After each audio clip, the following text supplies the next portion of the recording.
এখানে এগুলো নিয়ে তো আমরা এর আগেও আলোচনা করেছি যে আপনার কোরবানির আগে বা ঈদের আগে যখন আমাদের পণ্যের চাহিদা বেড়ে যায় তখন আপনার মানে বড় বড় আপনার জাহাজ আপনার সমুদ্রে ভাসে, সেগুলো আমরা নিউজ দেখি। এখন হেলাল ভাই হয়তো ব্যবসায়ীদের মানে পক্ষ থেকে এগুলো অনেক কিছু অস্বীকার করবে, কিন্তু আমরা তো স্পষ্ট অনেক কিছু দেখতে পাচ্ছি। এটা হয়ে গেছে কি যে আসলে ব্যবসাটা চলে গেছে কতিপয় গুটি কয়েকের হাতের কাছে, এবং সেখানে গুটি কয়েক মানুষ যখন এই ব্যবসাগুলো নিয়ন্ত্রণ করে তখন এটা সিন্ডিকেট, সেটা আপনি দেখেন দৃশ্যমান হোক অদৃশ্যমান হোক, এটা আসলে সম্ভব। এবং সেখানে যে জিনিসটা হয়েছে যে আমরা যেহেতু আপনার কিছু পণ্য আমাদের পুরোপুরি আমদানি নির্ভরতা আছে, সেখানে যদি 3-4টা কর্পোরেট গ্রুপ এটা করে, তখন তারা যদি কোনোভাবে সাপ্লাইটাকে যখনই নিয়ন্ত্রণ করে তখন কিন্তু দ্রব্যমূল্য আর আসলে কন্ট্রোলে থাকে না।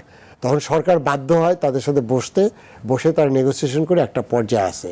সেই জায়গাগুলোতে আছে আমাদের বাণিজ্য মন্ত্রণালয়ের নিয়ন্ত্রণে একটি প্রতিষ্ঠান আছে কম্পিটিশন কমিশন। সেখানে আসলে এইটাই দেখভাল করার কথা যে আমাদের এখানে সুস্থ প্রতিযোগিতা হবে, সেই প্রতিযোগিতার সুস্থ হওয়ার জন্য যে পরিবেশটা বা তাদের যে সক্ষমতা সেটা আমরা লক্ষ্য করছি না।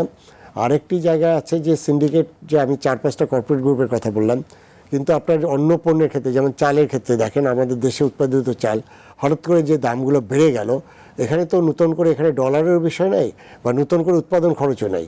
তাহলে এখানে কিন্তু কারা করছে? এখানে কিন্তু শত শত মানুষ, শত শত লোকজনই করছে। সেটা ঠিক আছে যে আপনার অতিবৃষ্টির কারণে 2 দিন 1 দিন আপনার পরিবহনের ক্ষেত্রে হয়তো আমাদের কিছুটা ডিসরাপশন হয়েছে, কিন্তু আমার তো ঢাকা শহরে 7 দিন 10 দিনের চাল মজুদ আছে। তো এই মজুদ চালটা তো আগের দামে কেনা, সেটা কেন বেড়ে যাচ্ছে?